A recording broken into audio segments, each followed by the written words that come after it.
ओम नमः शिवाय। सभी व्यूअर्स को धन्यवाद है। उन सब व्यूअर्स का बहुत आभार है जो मेरे वीडियो को लाइक या सब्सक्राइब करते हैं, या मतलब अगर देखते भी हैं तभी मेरे को अच्छा लगता है। तो अब 2025 का आगमन होने ही वाला है, दस्तक दे रहा है। दिसंबर का मैंने एक बहुत अच्छे से वीडियो बनाया है, ट्रिपल दृष्टि वाला, और अलग अलग राशियों के लिए भी बनाया है। आज जो बताने वाली हूँ वो है वृश्चिक राशि का 2025 कैसे जाने वाला है। तो इसके पहले और आगे कुछ बताऊँ आप लोगों को, मेरी ओर से सभी वृश्चिक राशि वालों को अग्रिम शुभकामनाएं। ईश्वर करे आपका संघर्ष खत्म हो, स्वस्थ रहें, प्रसन्न रहें, क्योंकि वृश्चिक राशि क्या है, अभी ढैया के प्रभाव में चल रही है 29 मार्च तक। तो आपको ज़्यादा आशीर्वाद की ज़रूरत है। अब इसमें जो बताने वाली हूँ उसके पहले आप लोगों को थोड़ा सा वृश्चिक राशि के बारे में दो लाइन है, एक दो लाइन है। एक तो सबसे पहले ये मंगल की राशि है, इसमें चंद्रमा नीच रहता है, एक बात है। अगर काल उसके जोडियक साइन से देखा जाए तो ये अष्टम मतलब 8वीं राशि है। तो 8वां भाव जो होता है वो रहस्य का भाव होता है, सीक्रेटिव होता है, और अध्यात्म के लिए भी अच्छा मानते हैं। तो ये राशि जो है बहुत से गुणों से भरपूर होती है, क्योंकि चंद्रमा इसमें नीच राशि में रहता है, लेकिन मंगल का भी बहुत अच्छा प्रभाव होता है। इस वर्ष के हिसाब से देखा जाए तो ये वर्ष आपके लिए बहुत नई नई परिवर्तन, बहुत अच्छी पॉजिटिव परिवर्तन लेके आ रहा है। उसके दो कारण हैं। जैसे इस वर्ष का जो टोटल बनता है वो वही 9, और उसके स्वामी राशि है मंगल, और आपके स्वामी राशि भी मंगल है। तो इसलिए आपको एक तो ये फ़ायदा होगा, और एक दूसरा फ़ायदा है आप 29 मार्च के बाद ढैया भी समाप्त हो जाएगा। इस तरह से दो फायदे तो होना निश्चित है। आपकी एक बात आपको सबको बता देते हैं, बार बार मैं दोहराती हूँ, फिर भी मैं आपको ही बता देती हूँ। ये जर्नल होता है, जो साल का जो राशिफल हर एक के लिए बताया जाता है, उस पर अगर आपके ऊपर इसमें 50% बातें भी आपके ऊपर लागू हो जाती हैं तो आप बहुत लकी हैं, क्योंकि इसमें इस महादशा अंतरदशा किस तरह की चल रही है, आपके नेटल चार्ट में आपकी स्वामी राशि क्या क्या स्थिति है, इस समय जो 4 बड़े ग्रह हैं उनके बारे में बताना बहुत आवश्यक होता है। वो पूरा स्तंभ होते हैं, पिलर्स होते हैं वो, तो उनके बारे में बताना चाहिए। उसके पहले देख के आप लोग कैसे होते हैं, संवेदनशील होते हैं, रिवेंजफुल होते हैं, बिच्छू की तरह आपका स्वभाव होता है। जब तक आपको छेड़ता कोई नहीं है, आप किसी को परेशान नहीं करते। अगर आपको किसी ने छेड़ दिया तो फिर उसको छोड़ते नहीं है। ऐसी इनकी प्रकृति होती है। 2 तरह के स्वभाव से मतलब मानी जाती है। वैसे तो द्विस्वभाव राशि नहीं है, लेकिन इनमें गुण धर्म दोनों तरह के होते हैं, और ऊर्जावान भी होते हैं। नेतृत्व क्षमता में भी इनकी बहुत प्रधानता होती है। आपके कारक ग्रह बता देते हैं, उससे आपको थोड़ा आइडिया हो जाएगा कि अब 2025 में आपको क्या क्या फायदे होने वाले। आपके कारक ग्रह हैं, जैसे कि बृहस्पति आपके लिए कारक हैं, मंगल तो है ही स्वामी राशि, इसके अतिरिक्त सूर्य भी आपके लिए कारक माने जाते हैं। चंद्रमा से की नीचता है, लेकिन चंद्रमा भी अच्छा प्रभाव दे जाते हैं कभी कभी। ये आपके 3 जो हैं प्लैनेट आपके फेवर में रहते हैं। अब इसके अलावा शत्रु कौन कौन से हैं, शनि को अपना आप ये मतलब नहीं मानते हैं। इसके अलावा शुक्र से इनकी समता है, और बुध तो इनके परम शत्रु हैं। इस तरह से अगर ये 4 पिलर जो देखे जाएँ, इस हर एक राशि वालों के लिए बहुत महत्वपूर्ण भूमिका है। सबसे पहले शुरुआत करते हैं आपके कारक ग्रह बृहस्पति से। बृहस्पति अभी 14 मई तक बहुत अच्छी कंडीशन में है, आपके सप्तम भाव में है। जो भी आपको काम करना है, नए व्यापार की शुरुआत करना है, या शादी करना है, या विदेश यात्रा करना है, या डेली बेस में आप काम करते हैं, इस तरह से जो भी काम आपको निपटाना है, अभी टाइम है, 14 मई तक निपटा लीजिए। लेकिन इसमें एक और पॉइंट बनता है, क्योंकि अभी 4 फरवरी तक ये बकरी हैं। तो बकरी का एक मैंने वीडियो बनाया है, जब गुरु बकरी हो गए तो आपको कितना कैसा प्रभाव मिला उसको देख लीजिए, 4 फरवरी तक। उसके बाद 4 फरवरी से लेके 14 मई तक के लिए बहुत अच्छी परिस्थिति बनी हुई है गुरु की, क्योंकि केंद्र में आपके कारक हैं। एक दृष्टि जो इनकी पड़ रही है आपके लग्न पे पड़ रही है, वो 5 दृष्टियों का भी मैंने एक वीडियो बनाया है इनकी, सॉरी 3 दृष्टियों का। तो इसमें क्या है कि अभी तक मई तक के लिए समय बहुत अच्छा है हर तरह से। उसके बाद फिर बृहस्पति का इस बार बहुत कहना चाहिए उनका जो मैजिकल है, ऐसे कह सकते हैं, आश्चर्यजनक जो है वो परिवर्तन होता नजर आ रहा है सभी राशि वालों को।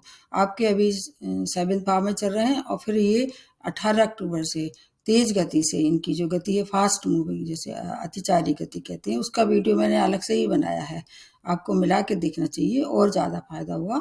इसमें बहुत ज़्यादा विस्तार से उनकी दृष्टियों का मैं बता नहीं रही हूँ, केवल आपको भाव के हिसाब से बता रही हूँ। तो अष्टम भाव में जब ये आ जाएंगे मिथुन राशि में, आपके लिए वैसे भी आपके मतलब स्वामी राशि से बुध की भी इनकी मित्रता नहीं है, ये भाव भी अच्छा नहीं है।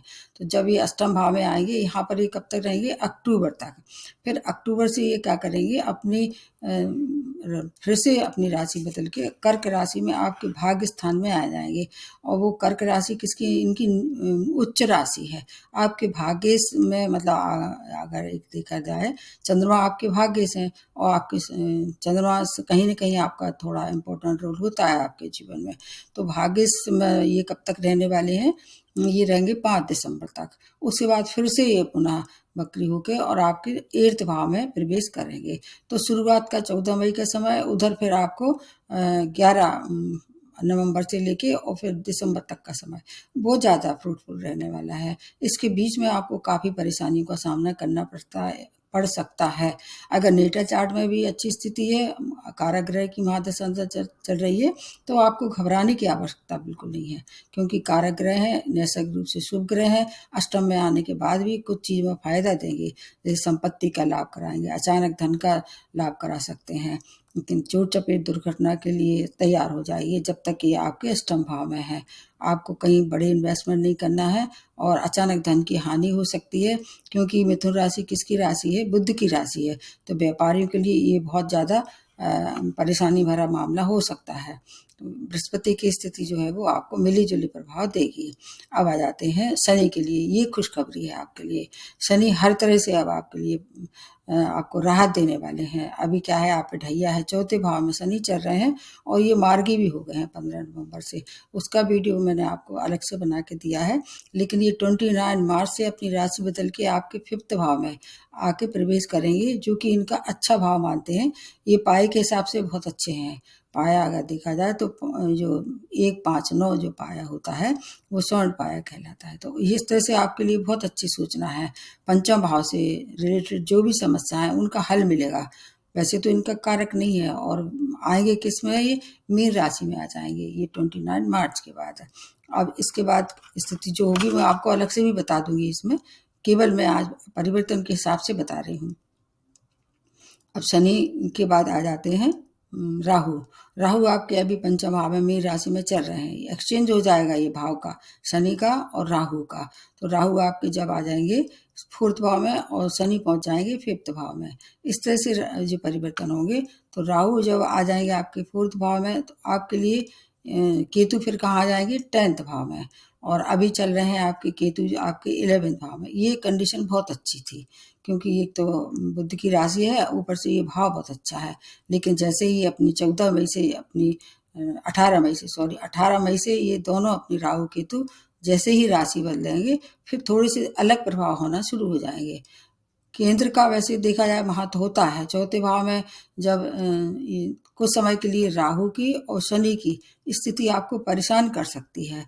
जैसे 29 मार्च के बाद और ये शनि अपनी राशि बदल लेंगे और 18 मई से राहु अपनी राशि बदल लेंगे। तो एक जो पीरियड होगा 29 मार्च से लेके 18 मई तक का जो पीरियड है, वो आपको बहुत सावधानी रखनी पड़ेगी। किस मामले में?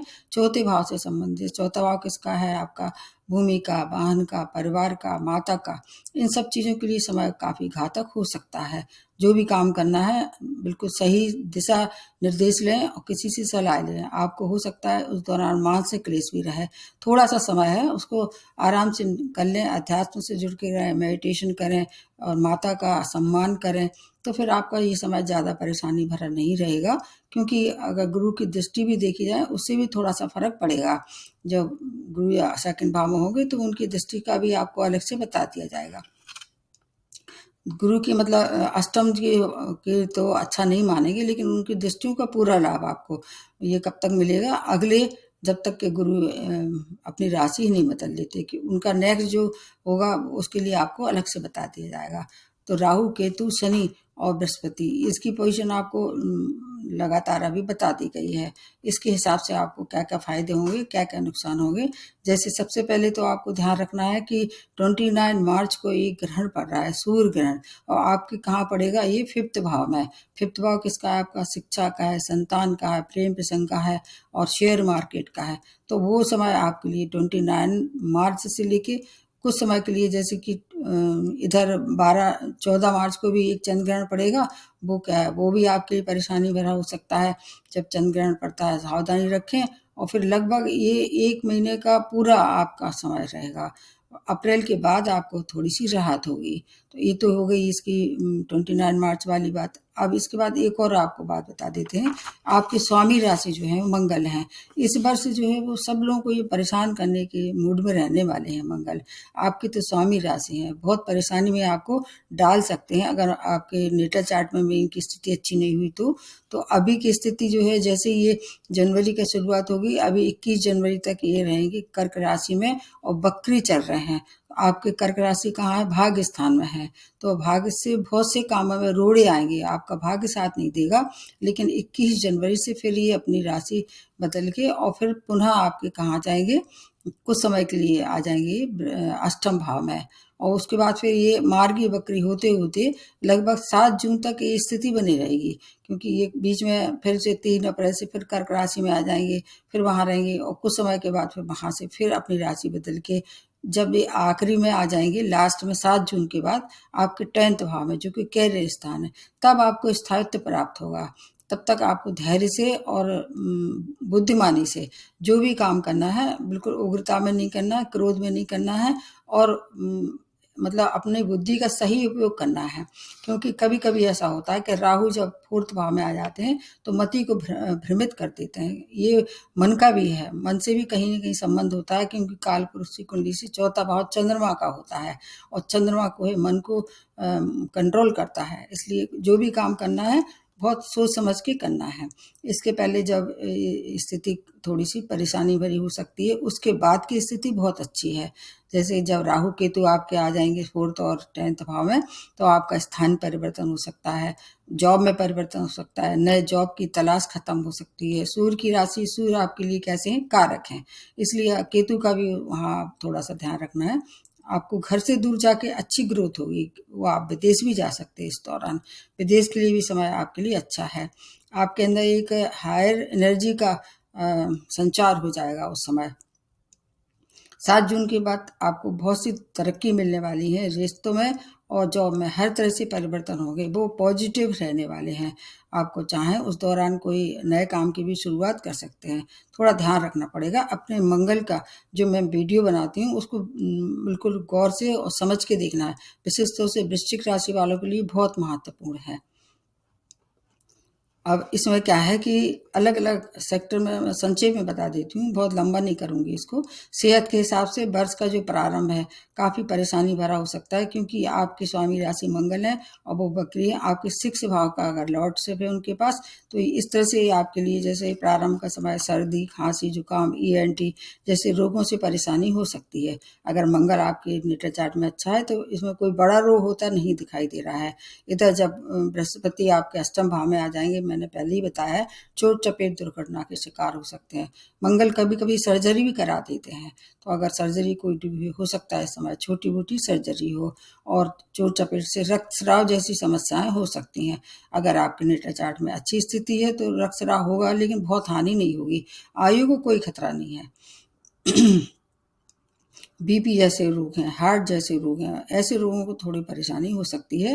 विशेष तौर से 10 अप्रैल तक बहुत सावधानी रखें। 10 अप्रैल के बाद थोड़ी राहत होने वाली है।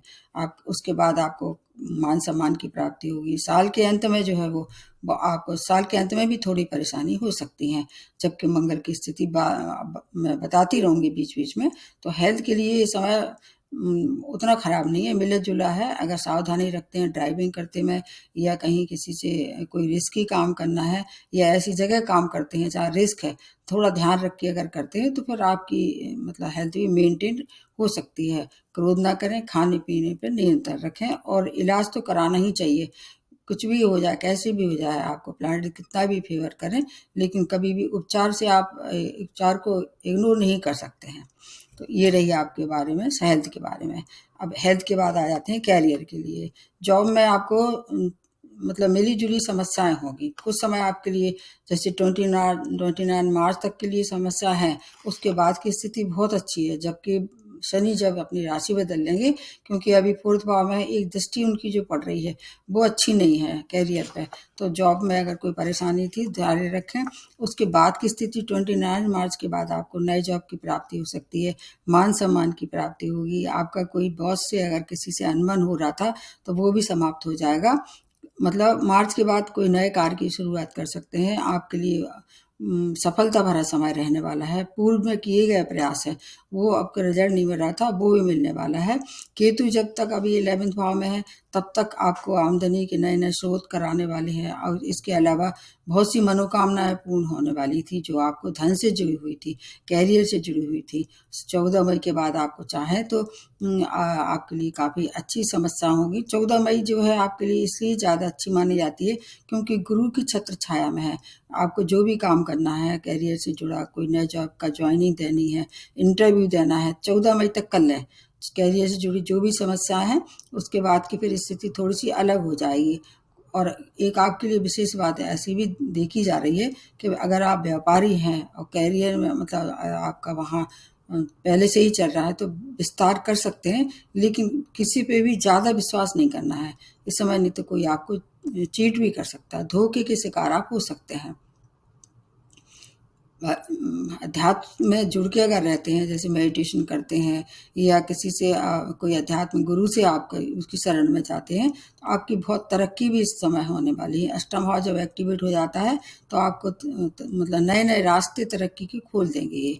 गवर्नमेंट सेक्टर से जुड़ के अगर कोई काम कर रहे थे, उसमें लाभ होगा। वो भी कब? जब आपकी मंगल की जो स्थिति बदल जाएगी और जब केतु वहाँ पर आ जाएंगे, तो आपके लिए फिर उस समय अच्छा होने वाला है। सब कुछ नए-नए आइडिया या पुराने आइडिया आपको फॉलो कर सकते हैं। उससे आपका नाम, यश, सम्मान सबकी प्राप्ति होगी। एक्सपोर्ट इम्पोर्ट का व्यापार भी कर सकते हैं, वो भी मई के बाद। वो एक्सपोर्ट इम्पोर्ट का व्यापार मई के बाद ज़्यादा सूटेबल रहेगा। उसके पहले आपको थोड़ा-सा जहाँ आप काम कर रहे हैं, वहीं काम करते रहें।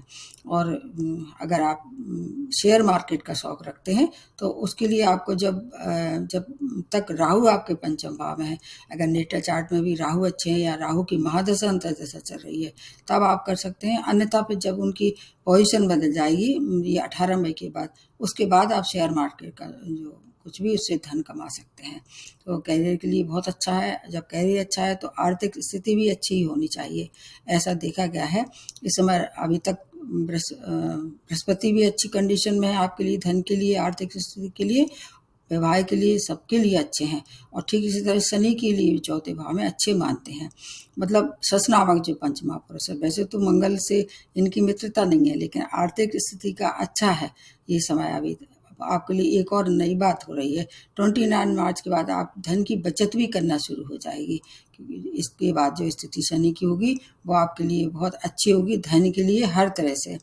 उस समय भी आप शेयर मार्केट का काम कर सकते हैं। आपका कोई गुप्त धन आपको प्राप्ति होगी, जैसे कोई वसीयत है या कोई ऐसा काम है जो आपने पहले से सोचा था, कर रहे थे, लेकिन उसका रिजल्ट नहीं मिल रहा था। विशेष रूप से व्यापारियों के लिए समय काफ़ी अच्छा रहने वाला है। वर्ष के अंत में प्रचुर मात्रा में धन की प्राप्ति होगी आपका, इसलिए भूमि वाहन के सुखों में वृद्धि हो सकती है। कोई पुराना वाहन बेच के नया वाहन खरीद सकते हैं, नया घर खरीद सकते हैं। मतलब बहुत अच्छा समय है उसके लिए। अगर आप कोई रियल एस्टेट से जुड़ के काम कर रहे हैं, तब भी आपके लिए अच्छा है। आपकी रेंटेड इनकम से आपकी वृद्धि हो सकती है। सेल्स परचेज से जुड़ी हुई क्षेत्रों के लिए समय बहुत अच्छा रहने वाला है। पैसे का आगमन जो है वो आपको कहीं से भी कोई भी परेशानी नहीं देगा। आपकी माता की हेल्थ भी सुधार हो जाएगी। जब अपनी राशि बदल देंगे शनि, तो उसमें भी आपको कुछ अच्छी सूचना मिलेगी। हो सकता है उनकी ओर से कोई आपको उपहार मिले, और उससे उपहार के रूप में कोई वसीयत भी मिल सकती है। जैसे मैंने बताया, अष्टम भाव जब एक्टिवेट हो जाता है बृहस्पति द्वारा, तो वसीयत से आपको कुछ मतलब अब गुप्त धन आजकल तो और कहीं तो मिलता नहीं है, जैसे इंश्योरेंस वगैरह आपकी मैच्योर हो गई पॉलिसी, या कहीं से कोई ऐसा आपका कोई ऐसा रिश्तेदार था या कोई भी था जो वसीयत लिख गया था, अब तक आपको मालूम नहीं थी, अचानक मतलब धन की प्राप्ति होगी। तो आर्थिक स्थिति भी बहुत अच्छी रहने वाली है, कैरियर भी अच्छा रहेगा। अब आ जाते हैं प्रेम। प्रेम, वैवाहिक जीवन और संतान सुख को स्टूडेंट के लिए एक साथ पंचम भाव को देखा जाता है। तो पंचम भाव में अभी तो प्रारंभ 18-19 मई तक मान के चलिए राहु जैसे थे वैसे ही प्रभाव दे रहे होंगे। उसका वीडियो आपको मैंने पहले ही बता दिया था। अब इसके बाद की स्थिति क्या होगी, 29 मार्च से आपको थोड़ी परेशानी में ये डाल सकते हैं। उसके बाद की फिर 29 मार्च से और 18 मई तक सावधानी रखें। कोई आपको प्रेम संबंध चला है उससे क्रोध ना करें, भ्रम ना आने दें।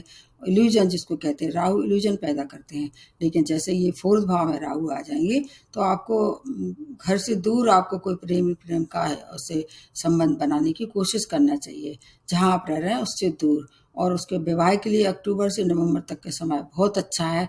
कोशिश करेंगे तो आपको सफलता मिलेगी, अच्छा जीवन साथी ये मिल सकता है। लेकिन वैवाहिक जीवन के लिए समय थोड़ा सा अभी उसके बाद अच्छा नहीं है, क्योंकि गुरु जैसे ही अपनी राशि बदल के अष्टम में आ जाएंगे तो एडजस्टमेंट करने की ज़्यादा ज़रूरत है। अभी 14 मई तक मैंने पहले ही बताया वैवाहिक के लिए बहुत अच्छा समय है। और विशेष रूप से 4 फरवरी के बाद बहुत स्ट्रॉन्ग चांसेस हैं। एक तलाश अगर आपकी अभी ख़त्म नहीं हुई, जैसे मैंने बताया था पहले भी, हो सकता है कई लोगों का विवाह भी हो गया हो, स्ट्रॉन्ग चांस है। और उसके बाद फिर अक्टूबर से नवंबर तक के लिए भी समय बहुत अच्छा है। संतान प्राप्ति के लिए समय बहुत अच्छा है। 4 फरवरी के बाद जब ये अपनी मार्गी हो जाएंगे तब भी संतान प्राप्ति के लिए अच्छा है। फरवरी से लेकर अक्टूबर तक का समय आप चाहें तो युग संतान की प्राप्ति हो सकती, कंसीव कर सकती हैं महिलाएं। और अगर संतान की तरफ से कोई भी समस्या थी उसका हल मिलेगा, क्योंकि ये जैसे ही अपनी राशि बदल लेंगे तो उसका बृहस्पति का प्रभाव है, उससे आपको थोड़ी सी परेशानी हो सकती है। लेकिन चूंकि मूल त्रिकोण में आ रहे हैं, ये जो एक्सचेंज हो रहा है, एक मूल है, एक मतलब त्रिकोण है, एक आपका केंद्र भाव है, इसलिए आपको बहुत हानि नहीं होगी। घर में कोई नया मेहमान आने की संभावना हो सकती, चाहे वह संतान हो, चाहे आपका जीवन साथी हो, या कोई अन्य आपकी तरह से प्रवेश करेगा। घर में मांगलिक कार्य भी इस दौरान हो सकते हैं, उस पर आपको थोड़ा सा व्यय करना पड़ेगा। शुक्र की स्थिति देखनी होगी, उसके लिए आपको अलग से बता दूंगी, इसमें बहुत विस्तार से नहीं बता रही हूँ। स्टूडेंट के लिए समय बहुत अच्छा है। 5th भाव में जब तक राहु है थोड़ा सा मन को जरूर ये भ्रमित कर देंगे, विचलित कर सकते हैं। लेकिन जैसे ही ये शनि की प्रवेश कर देंगे, मतलब कुंभ राशि में प्रवेश करेंगे, शनि आपके कहाँ जाएंगे, पंचम भाव में। मतलब आप चाहें जितना चाहें आपको सफलता मिलेगी। जो आप लाइन चाहें चूज कर सकते हैं। हायर एजुकेशन के लिए विदेश जा सकते हैं। इसके अतिरिक्त अगर कहीं जहाँ आप रह रहे हैं वहीं रह के अगर आप काम करना चाह रहे हैं, जैसे कि वहाँ पर बृहस्पति की राशि है, कुछ ऐसे कंपटीशन फेस कर रहे थे जिसमें सफलता नहीं मिल रही थी, जब मंगल की स्थिति बदल जाएगी तो फिर आपके लिए कंपटीशन, इंटरव्यू, ये सब आपके लिए बहुत अच्छे हैं। जैसे पुलिस है, सेना है, रिसर्च है, ऐसे क्षेत्रों में आपको अपार सफलता मिल सकती है। तो ये स्टूडेंट के लिए समय बहुत अच्छा है। भूमि वाहन के लिए अच्छा है। विवाह के लिए 14 मई तक अच्छा है। संतान के लिए भी 14 फरवरी से अक्टूबर तक का समय बहुत ज़्यादा श्रेष्ठ बना हुआ है। मतलब जीवन की बहुत सी चीज़ें जो संघर्ष अब तक आपने 2.5 वर्ष तक झेले हैं, अब वो समाप्ति हैं, लगभग समाप्ति की ओर हैं।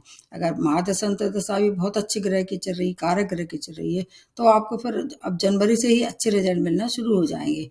मंगल का आपको ध्यान रखना होगा। अब अगर जहाँ तक है मंगल की स्थिति और बता देते हैं थोड़ी सी, क्योंकि प्रारंभ का समय जो है आपके भाग्य स्थान में रहेंगे, नीच राशि में, तो थोड़ा भाग्य का कम साथ रहेगा। उसके बाद 21 जनवरी से ये मार्गी हो कि आपके मिथुन राशि में गुरु के संग जो जब भी गुरु आ जाएंगे तो उनके संग भी युति बनेगी, तो आपको फिर ज़्यादा हानि नहीं होगी। इसलिए ध्यान रखें। उस दौरान आपको पिता की हेल्थ भी खराब हो सकती है। 14 फरवरी के बाद पुनः मार्गी होकर फिर नीच राशि में आ जाएंगे। फिर 6 जून से ये फिर से आपके लिए कुछ परेशानी पैदा कर सकते हैं। लेकिन जो 7 जून के बाद जो है वो अपार सफलता प्राप्त होगी। कैरियर में वाद विवाद नहीं करना है, और इसके अलावा बहुत से अगर अनबन थी तो उस पर भी तूल नहीं देना है, नहीं तो फिर आपको ज़्यादा परेशानी हो सकती है। अगर देखा जाए तो फर्स्ट हाफ आपके लिए शादी विवाह के लिए अच्छा है, और सेकंड हाफ कैरियर के लिए अच्छा है। जबकि आपके शनि की स्थिति बदल जाएगी, तो हर तरह से आपको पूरा परिपूर्ण करने वाला है। ये समय जो है वो पूरा 2025 आपका ही वर्ष है, क्योंकि मंगल प्रधान है आप, और ये वर्ष भी मंगल का है। अगर नेटा चार्ट में मंगल उच्च राशि में है या मित्र राशि में है, अच्छे घर में है, और अगर गोचर में भी बहुत अच्छी स्थिति में बना रहा है तो बहुत सारा धन मान सम्मान भी प्राप्त कर सकते हैं। कुछ चीज़ें आपके लिए विशेष तौर से बताई जाएंगी, उस पर आपको ध्यान रखना है। उपाय भी बताऊंगी। उपाय के लिए धन के लिए आपको क्या है, सूर्य को अर्घ्य देना चाहिए, सूर्य की उपासना करनी चाहिए, हनुमान जी की शरण में जाना चाहिए। फिर आपके लिए धन मान सम्मान के लिए समय बहुत अच्छा है। क्रोध नहीं करना है किसी भी हालत में। आपको अपने जो धैर्य है, जो आपकी उग्रता है, उस पर आपको नियंत्रण रखना है। फिर आपके लिए समय बहुत अच्छा रहने वाला है। और अगर मंगल की वजह से परेशानी हो ही रही है, जैसे कि सब लोगों को होगी इस वर्ष, क्योंकि मंगल सबके लिए घातक है और आपके तो स्वामी राशि है, तो मंगल का दान कर सकते हैं, लाल दान करना चाहिए, हनुमान जी की शरण में जाइए, अपने भाई बहनों से रिश्ते अच्छे रखिए, किसी से भी मतलब लड़ाई झगड़ा ना करें आप, नहीं तो मंगल और ज़्यादा परेशान करेगा। जो भी काम करना है थोड़ा सा उग्रता में मतलब ना करें, किसी गंभीरता से काम करें, विशेष रूप से स्पाउस से या अपने रिलेशन। वैसे अगर रिलेशन के हिसाब से देखें तो ये वर्ष फिर रिलेशन में आपको काफ़ी कुछ अच्छी सूचनाएं, पॉजिटिव चेंज लेके आ रहा है। तो फिर और गुरु को प्रबल करने के लिए मैंने बताया, आपके अष्टम भाव में इस समय गुरु रहने वाले हैं, तो उसकी भी शांति बहुत आवश्यक है। आप गुरु मंत्र कर लीजिए, कुछ मत कीजिए, आप एक मंदिर में जाके और वहाँ पर उनकी साफ सफाई कर दीजिए, तो गुरु अपने आप ही स्वयं ही प्रसन्न हो जाएंगे। और कुछ नहीं कर सकते हैं तो आपके लिए सटीक उपाय बताती हूँ, सभी राशि वालों को है कि गाय की सेवा करते रहिए, गाय को हरा चारा खिला दीजिए, उससे आपकी बुद्धि की अगर कोई दुष्प्रभाव होते वो भी शांत हो जाएंगे। किसी स्टूडेंट की मदद कर दीजिए, तो उससे क्या है कि गुरु भी आपके प्रसन्न हो जाएंगे। तो ये रहा पूरे वर्ष का राशिफल। अगर फिर भी कोई समस्या है तो आप मेरे को ईमेल से बता सकते हैं। पुनः एक बार 2025 की शुभकामनाएं और यही समाप्त करते हुए नमस्ते, धन्यवाद।